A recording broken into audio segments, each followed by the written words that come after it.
à Alger, mais pas que. Naïm Kamal, vous vouliez rajouter quelque chose peut-être par rapport à cela? Non, par rapport aussi à ce que reproche Bamako à Alger de prôner que Alger soutient des groupes terroristes et soutient des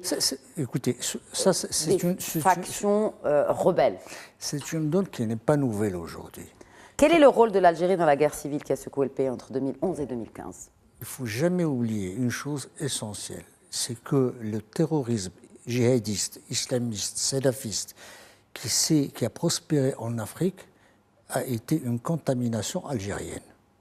Il ne faut jamais oublier que la plupart des premiers dirigeants de ces mouvements viennent des mouvements du GIA algérien et d'autres mouvances que le FIS, le Front du Salut islamique, le Front islamique du Salut en Algérie, avait affronté pendant la guerre civile.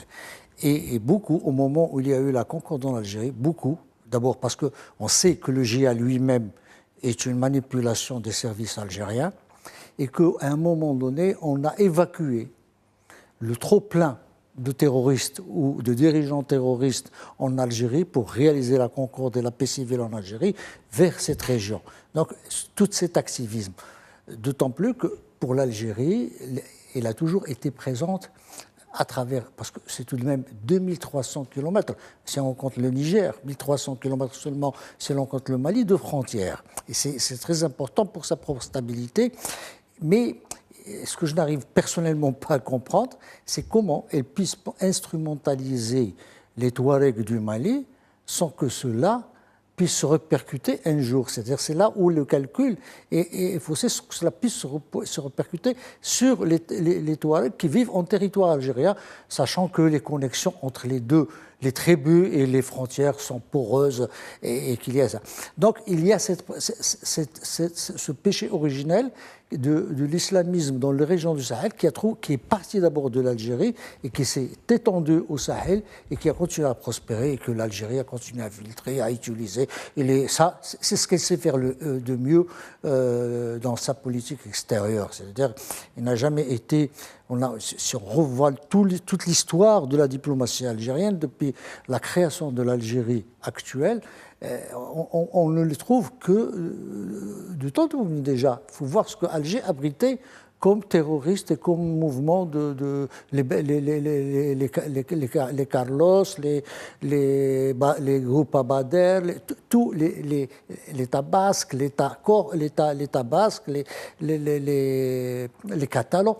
Ça a toujours été pour elle un outil qu'elle a hérité peut-être par malformation génétique du FLN et qui continue à travailler. Il n'a pas encore réussi à développer autre chose, autre outil.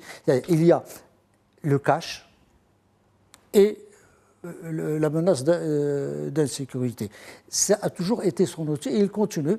Et il faudrait qu'un jour, il puisse penser que dans une action diplomatique, il faut penser gagnant-gagnant et pas toujours que quand le Maroc gagne, c'est l'Algérie qui perd, ou quand l'Algérie perd, c'est le Maroc qui gagne. C'est-à-dire le Maroc n'est pas vraiment dans l'équation. Enfin, non, c'est-à-dire, par exemple, lorsque le Maroc... La perspective peut-être algérienne. Oui, quand le Maroc, par exemple, propose l'Alliance atlantique, que les pays de l'AES viennent à Marrakech pour sceller un accord sur le développement de cette initiative, sur son soutien, pour elle le vit mal, l'Algérie. Elle le vit comme un acte d'agression au lieu d'intégrer, alors qu'il a été invité à intégrer le processus par le roi Mohamed VI, et il pouvait alors là agir dans une démarche constructive.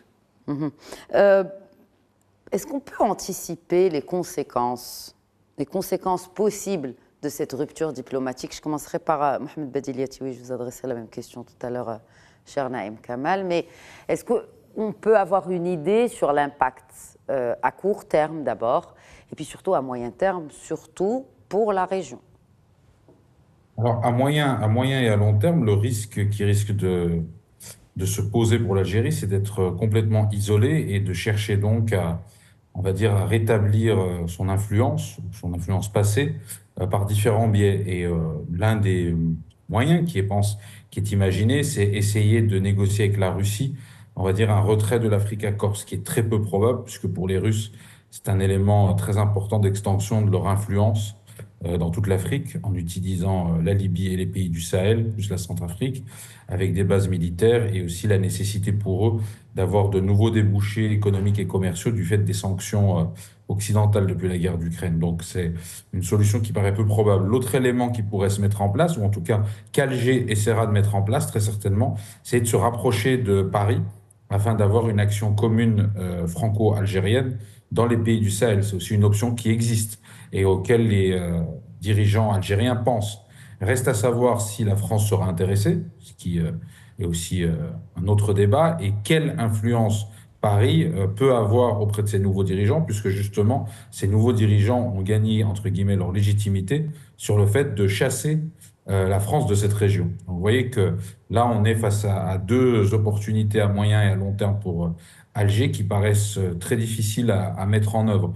Et le problème pour l'Algérie, c'est que si elle s'isole dans cette région de façon, on va dire, assez durable, il y a tout un tas de projets géoéconomiques, il y a tout un tas de projets aussi de coopération en matière sécuritaire, de lutte contre le terrorisme, de lutte contre le trafic organisé, que ce soit le crime organisé, que ce soit le trafic d'êtres humains, le trafic de drogue, etc., où elle sera complètement isolée et le manque d'informations, le manque de partage d'informations et de coopération avec les pays du Sahel, avec d'autres pays de la région, pourrait l'isoler et créer finalement en Algérie une situation assez difficile d'un point de vue sécuritaire. Et ça serait tout le paradoxe, la volonté de déstabiliser ses voisins qui finalement serait, on va dire, utilisée comme un effet boomerang par ses mêmes voisins afin de déstabiliser l'Algérie.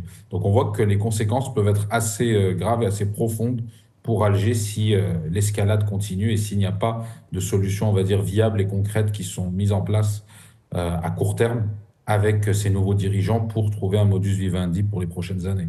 Oui, surtout que maintenant, en tout cas, la brouille n'est pas que entre Alger et Bamako, mais elle s'étend aux 3 pays de l'Alliance des États du Sahel, parce que là, ils ont parlé d'une seule voix, Naïm Kamal. Et donc, quelles conséquences peut-on prévoir? C'est-à-dire, à terme, les conséquences ne peuvent être que sombres.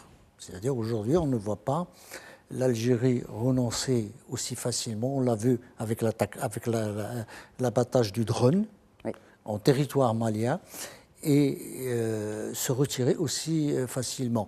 Ni d'ailleurs, comme Liatiwi l'a dit, ni l'Africa Corps, ni la Russie, ni tous ceux qui sont en course aujourd'hui en Afrique, sur l'ensemble du continent africain, n'ont l'intention de se retirer. Donc on est dans un cycle de violence, on va continuer dans un cycle de violence, d'instabilité, d'insécurité malheureusement, qui va être difficile à contenir, d'autant plus qu'aujourd'hui on est dans une perturbation planétaire avec tout ce qui se passe, et sachant que pour la Russie, d'abord, il est important, aussi bien pour elle que pour les États-Unis, que pour l'Europe, que pour la Chine, tous les mines et tous les minerais qui existent en Afrique, notamment pour l'intelligence artificielle, pour le développement technologique, que ce soit en matière de télécommunications ou d'aviation ou de transport, etc. Donc, il y a malheureusement cette bénédiction qui s'avère souvent être pour les pays sous-développés où on voit développement une malédiction, qui fait qu'aujourd'hui, on voit mal, dans une conjoncture, encore une fois, en instabilité aiguë, puisse se dégager, ou que le ciel puisse se dégager. Mais à terme, non. À terme, non, et les choses avancent, les choses évoluent tellement vite. Nous allons certainement revenir à cette question dans nos prochaines éditions et aussi dans le cadre des questions d'actu. En tout cas, je réitère mes remerciements à mes chers invités ce soir. Merci Naïm Kamal. Merci.